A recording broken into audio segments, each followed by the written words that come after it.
আরজি করে নৃশংস ঘটনার প্রতিবাদে অভয়ার বিচারের দাবিতে এবার পথে নামল জলপাইগুড়ি জেলার দক্ষিণ বেরুবাড়ির অন্তর্গত মানিকগঞ্জের ছাত্রছাত্রীরা।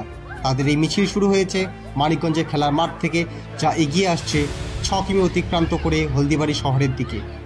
আপনাদের আবারও বলে রাখি, আরজি করে নৃশংস ঘটনার প্রতিবাদে এবার পথে নেমেছে জলপাইগুড়ি জেলার অন্তর্গত দক্ষিণ বেরুবাড়ির মানিকগঞ্জ অঞ্চলের ছাত্রছাত্রীরা। তাদের এই মিছিল কিন্তু শুরু হয়েছে মানিকগঞ্জের খেলার মাঠ থেকে, যা এগিয়ে আসছে 6 কিমি দূরে, অর্থাৎ হলদিবাড়ি শহরের দিকে। বলছি যে আজকে তোমরা কেন এই রাস্তায় নেমেছো?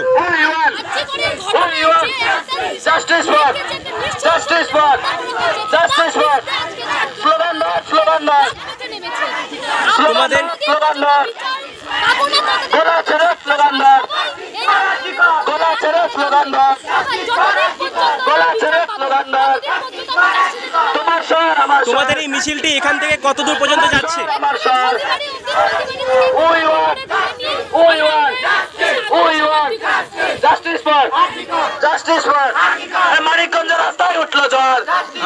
আপনাদের আবারও বলে রাখি, আরজি করে নৃশংস ঘটনার প্রতিবাদে এবার পথে নেমেছে জলপাইগুড়ি জেলার অন্তর্গত দক্ষিণ বেরুবাড়ির মানিকগঞ্জ অঞ্চলের ছাত্রছাত্রীরা।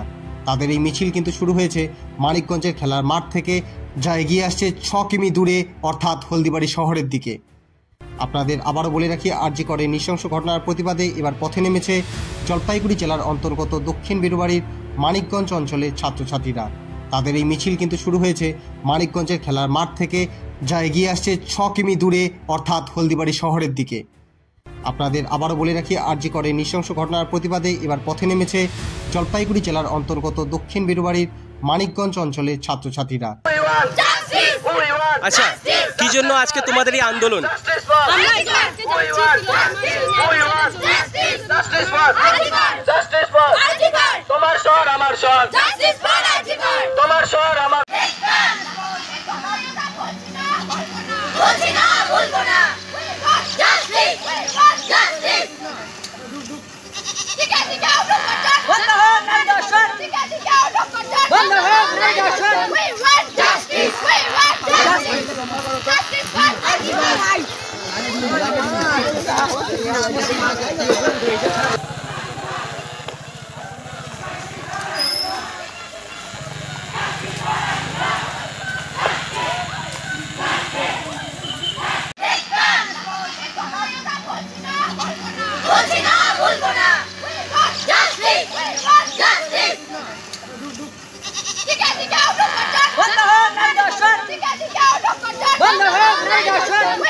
আপনারা দেখছেন নর্থ বেঙ্গল সমাচার, উত্তরের বার্তা, সত্যের পথে।